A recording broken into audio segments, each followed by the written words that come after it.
4. A Code of Ethics. One aspect of the Buddha's universalism deserves special mention. This is his conception of a universal code of ethics. It would be too extreme to say that the Buddha was the first religious teacher to formulate a moral code.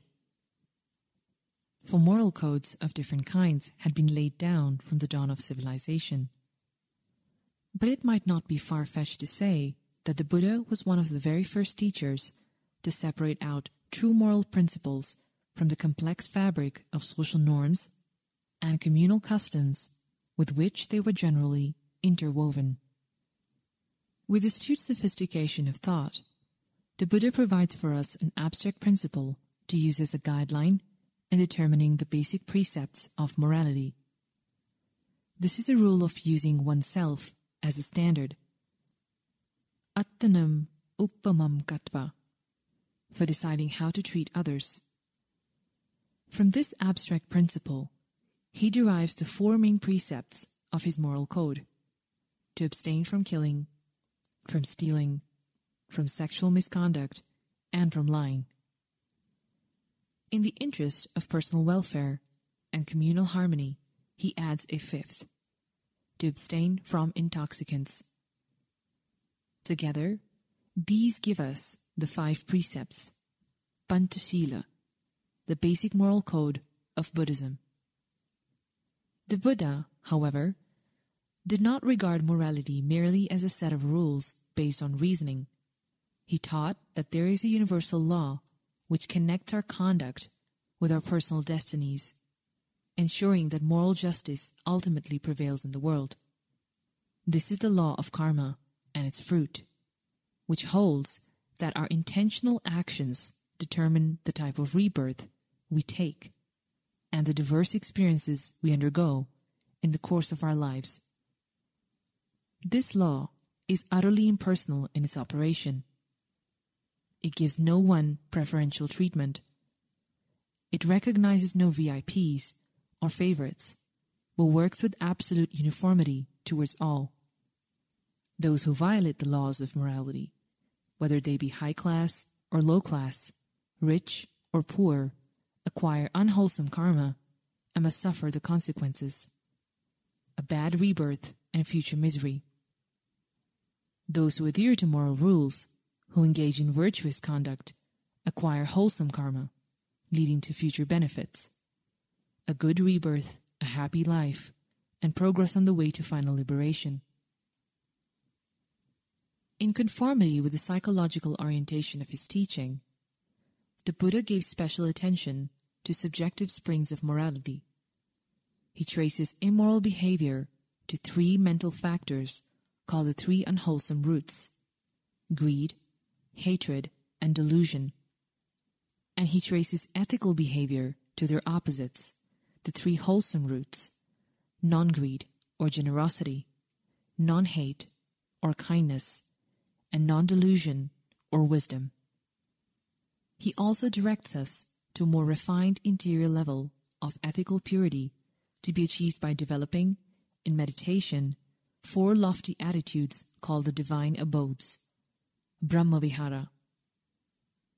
These are loving kindness, metta, the wish for the happiness and welfare of all beings; compassion, karuna, the wish that all afflicted with suffering be freed from their suffering; altruistic joy, mudita, rejoicing in the happiness and success of others; and equanimity, upekha, impartiality of mind. These 4 attitudes are to be developed universally towards all beings without distinctions or discrimination. Before I close, there is one further feature of the Buddha's method that I want to mention. This is what might be called his skill in means. Through his deep meditative attainments and his enlightened wisdom, the Buddha had a special ability to discover the precise way to teach people who came to him for guidance. He could read deep into the hidden recesses of a person's heart, perceive that person's aptitudes and interests, and frame his teaching in the exact way needed to transform that person and lead him or her onto the path of freedom. The texts abound in many examples of the supreme pedagogical skill of the Buddha. Here I will relate just two famous instances. The first is the case of Angulimala, a serial killer who lived in the forests of Kosala outside the capital Savatthi. Angulimala repeatedly attacked travelers, killed them, and cut off their fingers, which he wove into a necklace that he wore around his neck. He had killed hundreds of people and was feared throughout the kingdom. He was wanted dead or alive, but no one had the courage to pursue him. The Buddha saw, however, with his supernormal vision, that Angulimala had another side to his character. As terrible as he was, he had the hidden potential to become an arahant, a saint. Thus one day, all alone, he headed out for the forest where Angulimala was dwelling. When Angulimala saw him, he thought, "Ah, now I will kill this ascetic and cut off his finger for my necklace." He started to run after him with his knife poised in the air. But no matter how fast he ran, he could not reach him. For the Buddha, while walking along slowly, had performed a feat of psychic power such that Angulimala, running with all his might, could not catch up with him. Angulimala ran and ran, but could not gain an inch. He then called out, "Stop, ascetic, stop." The Buddha replied, "I have stopped, Angulimala. You stop too."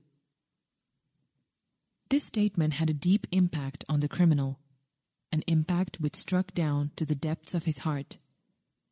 He realized that the ascetic before him was the famous teacher, the enlightened one, and he knew the Buddha had come to him out of compassion, to save him from his terrible deeds.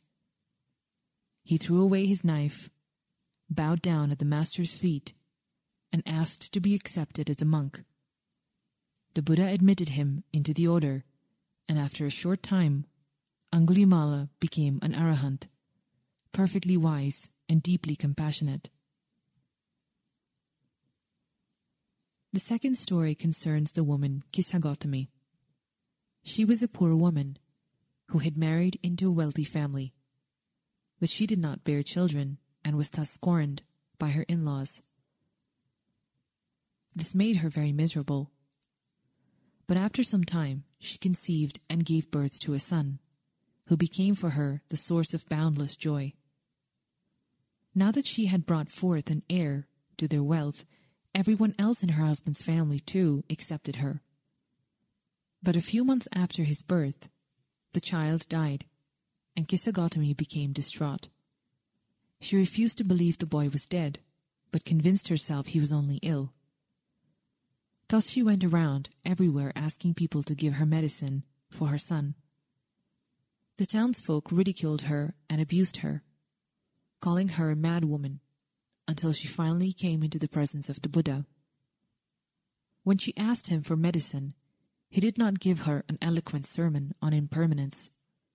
He told her that he could indeed make some medicine for her son, but first she would have to bring him one ingredient: mustard seeds from a home where no one had ever died. Quite optimistic, she went from house to house, asking for mustard seeds.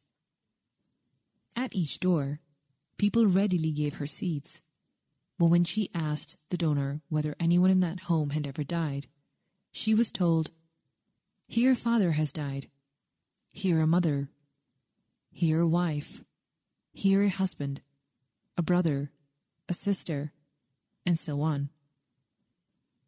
She thus came to see that death is the universal fate of all living beings, not a unique calamity that befell her own son. So she returned to the Buddha, aware now of the universal law of impermanence. When the master saw her coming, he asked her, "Did you bring the mustard seeds, Gotami?" And she replied, "Done, sir, is this business of the mustard seeds. Grant me a refuge." The Buddha had her ordained as a nun, and after some time she realized the highest goal and became one of the most eminent nuns in the Bhikkhuni Sangha, or order of nuns. To sum up, the Buddha's mission was to establish a path to spiritual perfection, to full enlightenment and nibbana, liberation from suffering. He did this by propounding a teaching that acknowledged our capacity for attaining spiritual perfection, yet which also remained fully respectful of the intelligence and autonomy of human beings. His approach was psychological in orientation, non-dogmatic, pragmatic, and open to investigation. He emphasized self-effort, moral rectitude, and personal responsibility. And he proclaimed his message universally, holding that the potential for spiritual growth and even for the highest enlightenment was accessible to anyone who makes the appropriate effort. It is these factors that give to the ancient teaching of the Buddha such a distinctly modern flavor, making it so relevant to us in these times of shifting ideas and changing values.